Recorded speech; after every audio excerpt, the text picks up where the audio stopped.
How to fix ADCB app login failed. So if the login is failing on the ADCB mobile banking app, the first thing you want to check is your internet connection, or if you're having Wi-Fi, you can try to switch to cellular data. If you're using any VPN or proxy services, make sure to disable that because that will not let you to log in or use the application. You must have also made sure that you have registered for mobile banking in the first place, because if you have not registered for it, you cannot log in the second place. So what you can also do is, if you forgot your password after you enter your card number or your customer ID, you'll find the options to also reset your account details like your password if you want to do that as well.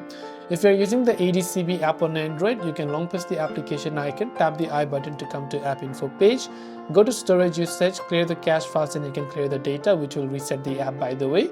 Then go to your Play Store or your App Store, and once you've done that, check if the app has an update. If it does, then make sure to update it to the latest version.